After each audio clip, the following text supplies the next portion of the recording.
একদিন হযরত জিবরাইল আলাইহিসসালাম রাসূল সাল্লাল্লাহু আলাইহি সাল্লামের কাছে এসে বললেন, হে নবী দু জাহান, এবারও আপনার একটি কন্যা সন্তান জন্মগ্রহণ করবে, যে কন্যা সন্তান হবে জগৎ বরণ্যা। অতঃপর জিবরাইল আলাইহিসসালাম রাসূল সাল্লাল্লাহু আলাইহি সাল্লামের হাতে একটি মেয়া ফল দিয়ে বললেন, হে আল্লাহর রাসূল, আপনি এই মেয়া ফলটি ভক্ষণ করুন। হযরত জিবরাইল আলাইহিসসালামের নির্দেশ অনুযায়ী রাসূল সাল্লাল্লাহু আলাইহি সাল্লাম সেই মেয়া ফলটিকে ভক্ষণ করলেন। বন্ধুরা, মূলত সেই মেওয়া ফলটি ছিল পবিত্র বেহেশতি মেওয়া। রাসূল সাল্লাল্লাহু আলাইহি সাল্লাম বললেন, সেই মেওয়াটি এমন একটি সুঘ্রাণযুক্ত ছিল যে পরবর্তীতে আমি দুনিয়ায় অনেক ফল খেয়েছি, কিন্তু তার মতো ঘ্রাণযুক্ত ফল আমি কখনোই ভক্ষণ করিনি। রাসূল সাল্লাল্লাহু আলাইহি সাল্লামকে এই সুসংবাদ দান করে জিবরাইল আলাইহিস সালাম সেখান থেকে চলে গেলেন। কিছুদিনের মধ্যেই হযরত ফাতেমা রাদিয়াল্লাহু তাআলা আনহা মায়ের গর্ভে স্থান নিলেন। যেই দিন হযরত ফাতেমা রাদিয়াল্লাহু তাআলা আনহা এই দুনিয়ায় আগমন করবেন, সেই দিন হঠাৎ করে তার মা খাদিজা রাদিয়াল্লাহু তাআলা আনহার প্রসব বেদনা শুরু হলো। কিন্তু সেই প্রসব বেদনার সময় তার ঘরে কোনো স্ত্রীলোক ছিল না, তিনি ছিলেন সম্পূর্ণ একা। অতঃপর হযরত খাদিজা রাদিয়াল্লাহু তাআলা আনহা তার এমন একজন দাসীকে তার প্রতিবেশীদের কাছে পাঠালেন, যাতে তারা তার কাছে আসে এবং তাকে সাহায্য করে। সেই দাসী হযরত খাদিজা রাদিয়াল্লাহু তাআলা আনহার আত্মীয়দের কাছে গিয়ে বললেন, হে খাদিজার আত্মীয়রা, খাদিজার অনেক প্রসব বেদনা উঠেছে, তিনি আমাকে পাঠিয়েছেন যাতে আপনারা তার সাহায্যে এগিয়ে আসেন। তখন তারা সেই দাসীকে উত্তর দিল, আমরা খাদিজার সাহায্যে কখনোই এগিয়ে যাব না। আরবের কত ধনবান ও শিক্ষিত যুবক তাকে বিবাহ করতে চেয়েছিল, কিন্তু সে সকল প্রস্তাব প্রত্যাখ্যান করে শেষ পর্যন্ত একজন অশিক্ষিত নিঃস্ব ও দরিদ্র মুহাম্মদকে বিয়ে করল। তার এই কর্মকাণ্ডে আমাদের বংশের মর্যাদা শেষ হয়ে গিয়েছে। সে আমাদের মুখে চুনকালি মাখিয়ে দিয়েছে। শুধু এতটুকু করে সে শান্ত হয়নি, এরপরে সে মুহাম্মদের ধর্ম গ্রহণ করে সে পুনরায় আমাদেরকে লজ্জিত করেছে। এমতো অবস্থায় তার সাথে আমাদের কোনো সম্পর্ক থাকতে পারে না। অতঃপর হযরত খাদিজা রাদিয়াল্লাহু তাআলা আনহার দাসী তাদের কাছ থেকে নিরাশ হয়ে আসলেন এবং তিনি তার মুনিবের কাছে এসে বললেন, হে মুনিবা, আপনার আত্মীয় স্বজনেরা কেউ আপনার সাহায্যে এগিয়ে আসতে রাজি হচ্ছে না। দাসীর কথা শুনে খাদিজা রাদিয়াল্লাহু তাআলা আনহা বললেন, কেউ আমার সাহায্যে না আসলে অবশ্যই আল্লাহ তাআলা আমাকে সাহায্য করবেন, আর আমি তার সাহায্যের উপরই ভরসা করি। তিনি ইচ্ছা করলে আমাকে অসীম বিপদ থেকে রক্ষা করতে পারেন, আবার ইচ্ছা করলে আমাকে অসীম বিপদে ফেলতেও পারেন। অতঃপর খাদিজা রাদিয়াল্লাহু তাআলা আনহা সেই ঘরের মধ্যে আবদ্ধ হয়ে রইলেন। এর কিছুক্ষণ পরেই তিনি দেখতে পেলেন তার ঘরে অপূর্ব আলো প্রকাশিত হলো। সেই আলো স্থির হওয়ার পর তিনি দেখতে পেলেন চারজন রমণী তার সামনে দাঁড়িয়ে আছেন। তিনি তাদেরকে দেখেই অত্যন্ত অবাক হয়ে গেলেন, কারণ তিনি ইতিপূর্বে আর কখনো তাদেরকে দেখেননি। অতঃপর অত্যন্ত ভীতু হয়ে তাদেরকে জিজ্ঞাসা করলেন, হে মহিলারাগণ, আপনারা কারা? কি উদ্দেশ্যে আপনারা আমার এখানে এসেছেন? তারা হযরত খাদিজা রাদিয়াল্লাহু তাআলা আনহাকে উদ্দেশ্য করে বললেন, আপনার কোনো ভয় নেই, আপনি ভয় পাবেন না। যে আল্লাহ তাআলার উপর আপনি ভরসা করেছিলেন, যাকে আপনি স্মরণ করেছিলেন, সেই আল্লাহর নির্দেশেই আমরা আপনাকে সাহায্য করতে এসেছি। অতঃপর প্রথম রমণী বললেন, আমি পৃথিবীর প্রথম মানবী হযরত হাওয়া আলাইহিস সালাম। এরপর দ্বিতীয় রমণী তার পরিচয় দিয়ে বললেন, আমি ফেরাউনের স্ত্রী আসিয়া। তৃতীয় জন বললেন, হে খাদিজা, তুমি যে কন্যা সন্তানটি প্রসব করবে, সেই কন্যা সন্তানটি অনেক পূর্ণবতী। আর আমি হলাম হযরত ঈসা আলাইহিস সালামের মাতা মরিয়ম। আল্লাহ তাআলার নির্দেশে আমরা সবাই আপনাকে সাহায্য করতে এসেছি। চতুর্থ জন বললেন, হে আল্লাহর নবী স্ত্রী, আমিও আপনাকে সাহায্য করার জন্য এসেছি। আর আমি হলাম হযরত মুসা আলাইহিস সালামের বোন মরিয়ম। আর এভাবেই নবী নন্দিনী হযরত ফাতেমা রাদিয়াল্লাহু তাআলা আনহা তিনি এই দুনিয়ায় আগমন করলেন। হযরত ফাতেমা রাদিয়াল্লাহু তাআলা আনহা জন্মগ্রহণ করার পরে পিতামাতার আদরে ধীরে ধীরে বড় হয়ে উঠতে লাগলেন। তিনি ছিলেন নারী জাতির একজন প্রতীক ও আদর্শ। তিনি তার পিতা মাতাকে অনেক ভালোবাসতেন ও তাদেরকে শ্রদ্ধা করতেন। বিশেষ করে রাসূল সাল্লাল্লাহু আলাইহি সাল্লামের বিপদে আপদে তিনি সর্বদা পাশে ছিলেন। তিনি তার পিতার কষ্ট কখনোই সহ্য করতে পারতেন না। বন্ধুরা, হাদিসে অনেক ঘটনা উল্লেখ করা হয়েছে, যে ঘটনাগুলোতে বলা হয়েছে কিভাবে হযরত ফাতেমা রাদিয়াল্লাহু তাআলা আনহা রাসূল সাল্লাল্লাহু আলাইহি সাল্লামকে বিভিন্ন বিপদ থেকে রক্ষা করেছেন ও তাকে সাহায্য করেছেন। সহিহ বুখারী শরীফে বর্ণিত আছে, একদিন রাসূল সাল্লাল্লাহু আলাইহি সাল্লাম কাবা চত্বরে নামাজ আদায় করছিলেন। তার অদূরেই দাঁড়িয়েছিলেন আবু জাহেল ও তার সৈন্যরা। রাসূল সাল্লাল্লাহু আলাইহি সাল্লামকে নামাজ আদায় করতে দেখে আবু জাহেল তার সৈন্যদেরকে লক্ষ্য করে বলল, তোমাদের মধ্যে এমন কেউ কি আছো যে অমুক গোত্র থেকে উঠে নারী ভুরি এনে মুহাম্মদের মাথায় যখন সে সেজদায় যাবে তখন চাপিয়ে দিতে পারো? আবু জাহেলের সৈন্যদের মধ্যে একজন বলল, হে আমাদের সর্দার, আমি পারবো।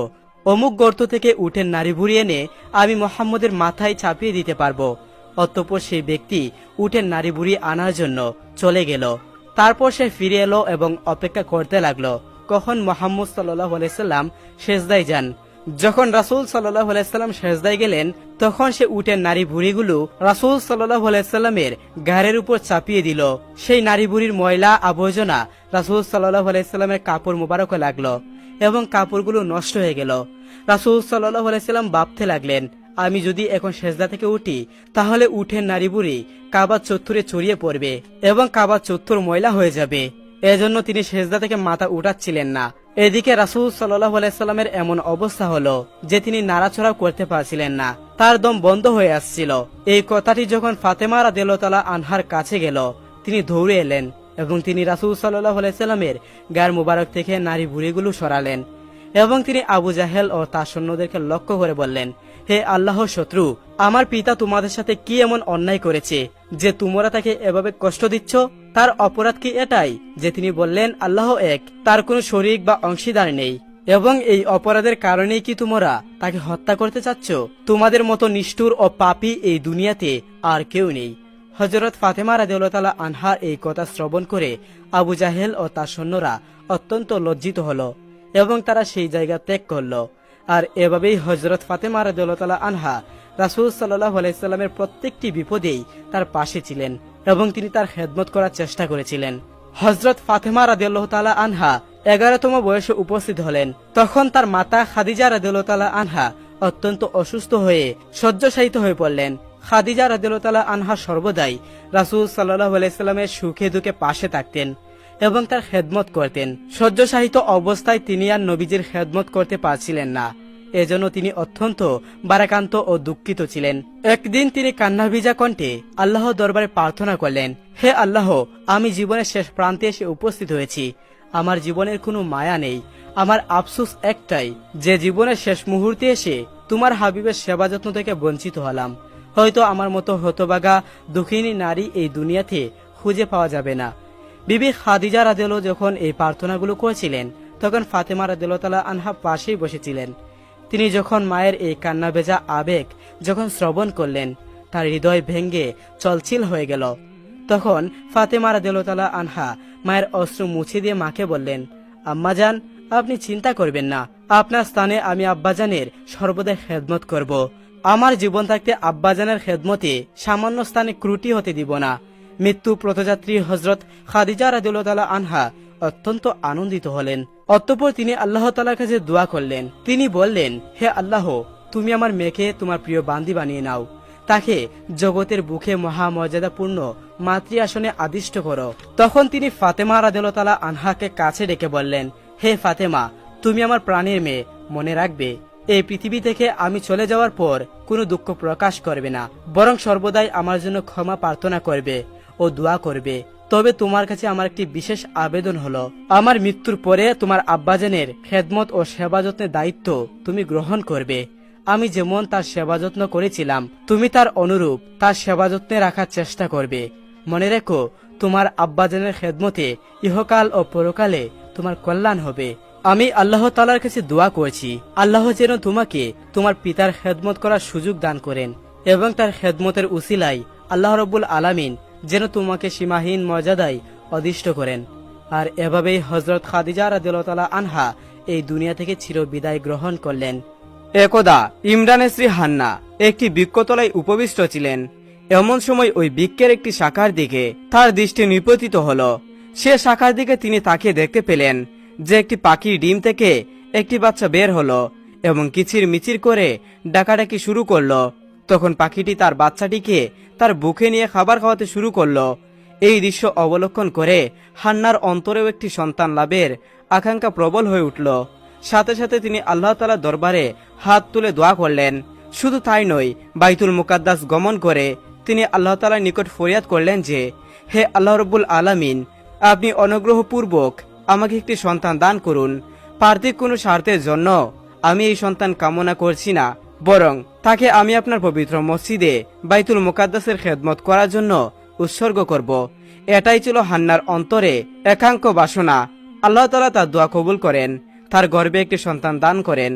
তিনি গর্ভবতী হয়েছেন এই অবস্থা বুঝতে পেরে নতুন এক চিন্তায় নিয়োজিত হয়ে পড়লেন। তিনি চিন্তা করতে লাগলেন যে যদি এই সন্তানটি ছেলে হয় তাহলে তার উদ্দেশ্য সফল হবেই। দিন যায় এবং দিন আসে। এভাবে 10 মাস 10 দিন পূর্ণ হওয়ার পর তিনি একটি কন্যা সন্তান প্রসব করলেন। এতে তিনি অত্যন্ত দুঃখিত হলেন এবং ব্যথিত অন্তরে আল্লাহ তাআলার নিকট প্রার্থনা করে বললেন, হে আল্লাহ রাব্বুল আলামিন, আমি তো মানত করেছিলাম যে আমার সন্তানটি আপনার মসজিদে খেদমত করার জন্য উৎসর্গ করব, কিন্তু আমি এখন একটি কন্যা সন্তান প্রসব করেছি। এই সন্তানকে কিভাবে আপনার মসজিদের জন্য উৎসর্গ করব? তখন তাকে সান্ত্বনা দেওয়ার জন্য আল্লাহ রাব্বুল আলামিনের পক্ষ থেকে ওহী আসলো, হান্না, তুমি দুঃখিত হয়ে না। আমি তোমাকে যে কন্যা সন্তান দান করেছি কোনো সন্তান তার সমতুল্য হতে পারে না। আল্লাহ তাআলা তাকে আরো জানিয়ে দিল যে আন্তরিক নেক উদ্দেশ্য আমার নিকট গ্রহণীয়, ছেলে বা মেয়ে কোনো কথা নয়।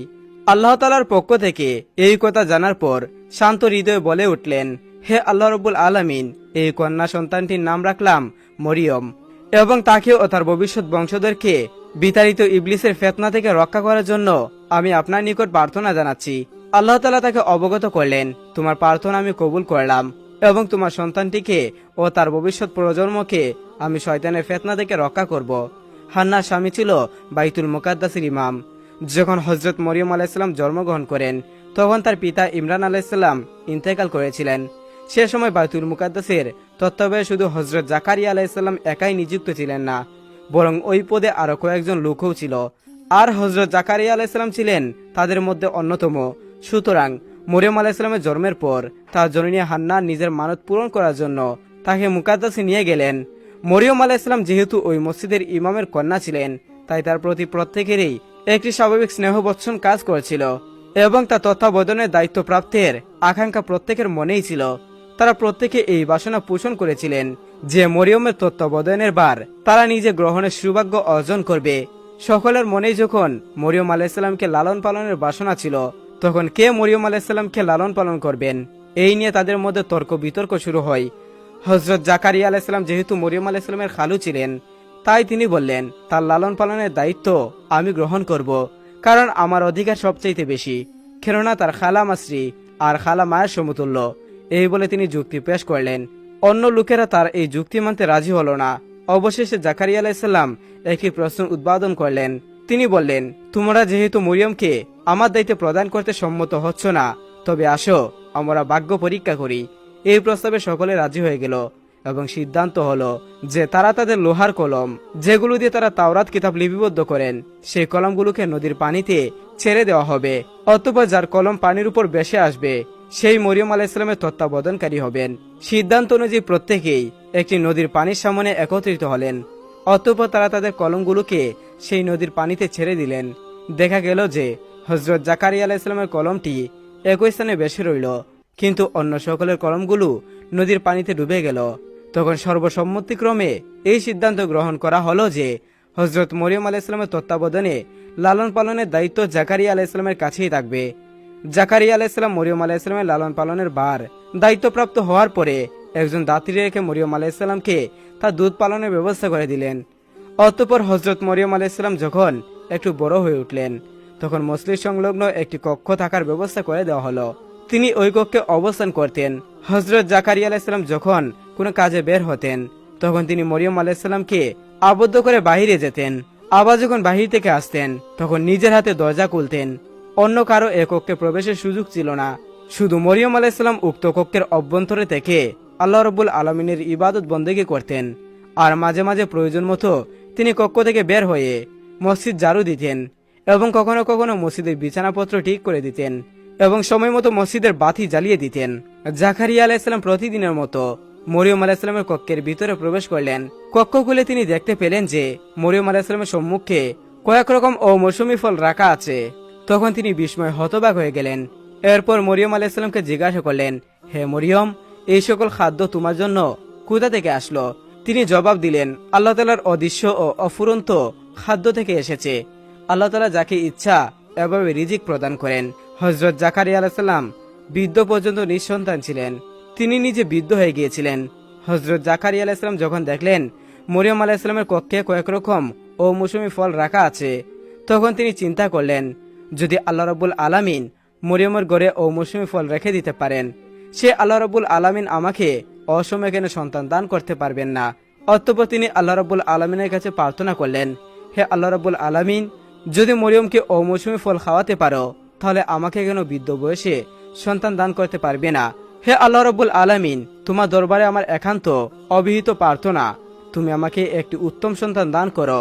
আল্লাহ রাব্বুল আলামিন জাকারিয়া আলাইহিস সালামের প্রার্থনা কবুল করলেন এবং তার জন্য ইয়াহিয়া নামক একজন পুত্র সন্তানের সুসংবাদ দান করলেন, যার বৈশিষ্ট্যগুলো আল্লাহ রাব্বুল আলামিন পূর্বেই তাকে জানিয়ে দিয়েছিলেন।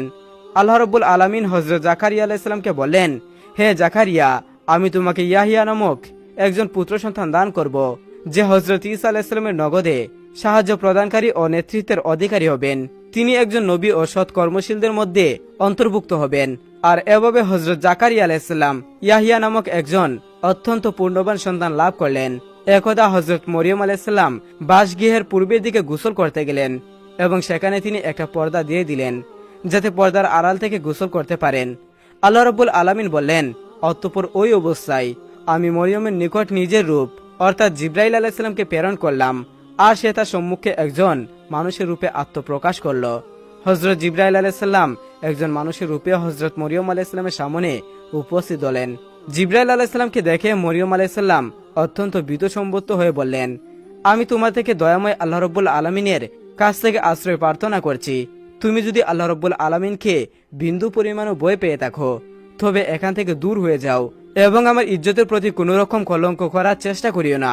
হযরত মরিয়ম আলাইহিস সালাম জিব্রাইল আলাইহিস সালামকে দেখে এর ভয় পাওয়ার কারণ ছিল, সে সময় কাফুর নামক এক ভীষণ দুধ চরিত্র লোক, সে পাড়ায় পাড়ায় ঘুরে সুযোগ মতো নারীদের চিলিলতা হাসিল করত। হযরত মরিয়ম আলাইহিস সালাম কোনোদিন সেই লোকটিকে দেখেনি, কিন্তু তার নাম ও কুকর্মের কথা শুনেছেন। এতে জিব্রাইল আলাইহিস সালামকে দেখে প্রথমে তিনি সেই যুবক মনে করেছিলেন, তাই তিনি অত্যন্ত ভীত সংক্রান্ত হয়ে পড়েছিলেন। হযরত মরিয়ম আলাইহিস সালামের কথার জবাবে ফেরেশতা জিব্রাইল আলাইহিস সালাম বললেন, আমি কোনো মানুষ নই, তুমি কোনো ভয় পেও না, বরং আমি তোমার প্রভুর প্রেরিত একজন ফেরেশতা। আমি তোমার প্রভুর নির্দেশে তোমাকে একটি পুত্র সন্তান দান করার জন্য এসেছি। হযরত মরিয়ম আলাইহিস সালাম ফেরেশতার কথা শুনে বললেন, হে আগন্তুক, তুমি এসব কি বলছো? আমার সন্তান হবে কিভাবে? আজ পর্যন্ত আমাকে কোনো পুরুষ স্পর্শ করতে পারেনি, আর আমি কোনো দুচ্চরিতা নারীও নই, তাহলে কিভাবে আমার সন্তান জন্মগ্রহণ করবে? ফেরেশতা জিব্রাইল আলাইহিস সালাম বললেন, হে মরিয়ম, এটা তোমার প্রতিপালকের এক মহা অনুগ্রহ ও তার একটি কুদরতের কারিশমা, আর এটা আমার কথা নয়, বরং তোমার প্রতিপালকের নির্দেশ। আর আল্লাহ রাব্বুল আলামিনের কাছে এই কাজ অত্যন্ত সহজ। হযরত জিব্রাইল আলাইহিস সালাম ও মরিয়ম আলাইহিস সালামের উক্ত কথোপকথনের পরে জিব্রাইল আলাইহিস সালাম হযরত মরিয়ম আলাইহিস সালামের মুখে একটি ফু দিলেন, যার মাধ্যমে তিনি গর্ভধারণ করলেন। হযরত মরিয়ম আলাইহিস সালামের গর্ভসঞ্চয়ের লক্ষণ মাতৃগর্ভ প্রকাশ পেতে শুরু করলো। কিছুদিনের মধ্যে হযরত মরিয়ম আলাইহিস সালাম গর্ভধারণের কথা প্রকাশ পেয়ে গেল। এরপর এক লোক এসে তাকে বলল, মরিয়ম, উচিত কথা বলো, কে তোমার গর্ভজাত সন্তানের পিতা? তুমি এক কুমারী কন্যা, তুমি কিভাবে পুরুষের সঙ্গ লাভ ছাড়া কিভাবে তুমি গর্ভ লাভ করলে? অতএব বলো, কে তোমার সাথে এই অপকর্ম করেছে? তুমি যদি তার নাম বলে দিতে পারো, তাহলে আমরা তাকে যথাযথ শাস্তি প্রদান করব। মরিয়ম তাদের প্রশ্নের জবাবে বললেন, আমি কিছুই জানি না, আমি কোনো পুরুষের সাথে অপকর্ম করিনি। তোমরা যা দেখছো সবগুলি আল্লাহ রাব্বুল আলামিনের নিদর্শন। তিনি আমাকে এই সন্তানটি কোনো পুরুষের সঙ্গ লাভ ছাড়াই দান করেছেন এবং তিনি আমাকে সংবাদ দিয়েছেন আমার গর্ভজাত সন্তানটি একজন নবী হবেন। এর বাহিরে আমার কোনো কথা জানা নেই।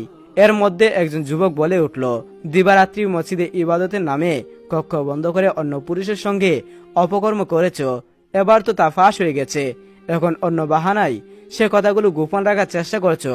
এখন আসল ঘটনাটি খুলে বলো, কার সাথে অপকর্ম করেছ? যদি তুমি সেটাই না বলো, তাহলে আমরা যে কোনো উপায়ে খুঁজে বের করব এবং তোমার মুখ থেকে সেই নাম বের করব। তাদের এইরূপ হাজারো কথা শোনার পরেও মরিয়ম আলাইহিস সালাম তাদের একটি কথাই বলে যাচ্ছিলেন, আমার এই গর্ভের সন্তান আল্লাহ রাব্বুল আলামিনের দান ছাড়া আমি কিছুই জানি না। অবশেষে সেই লোকগুলো তার কাছ থেকে বিরক্ত হয়ে সেখান থেকে চলে গেল। হযরত মরিয়ম আলাইহিস সালামের একজন খালাতো ভাই ছিল, তার নাম ছিল ইউসুফ। সে সব সময় তাকে পাওয়ার আকাঙ্ক্ষা করত এবং তাকে বিবাহের আকাঙ্ক্ষা করত। যখন সে শুনল মরিয়ম গর্ভবতী হয়েছে, তখন সে তার কাছে এসে বলল, হে মরিয়ম, আমাকে ফাঁকি দিয়ে তুমি কোন লোকের হাত ধরলে? আমি তোমার জন্য কম অপেক্ষা করিনি। আমাকে তুমি এমনভাবে সরিয়ে দিয়ে অন্য মানুষকে আপন করে নিতে পারলে? আমি কি অপরাধ করেছিলাম? আমি তো তোমার সাথে অবৈধ কোনো কাজ করতে চাইনি। বিবাহের মাধ্যমেই তোমাকে গড়ে তুলে নিতাম, আর তখন তো কোনো কলঙ্ক চড়াতো না। এখন তুমি কলঙ্কিত হিসেবে সমাজে পরিচিত লাভ করেছো। অবৈধভাবে গর্ব লাভ করে সমাজে নিন্দনের চাইতে তুমি আমাকে বৈধ করে বিবাহ করতে, সেটা কি তোমার জন্য মন্দ হতো?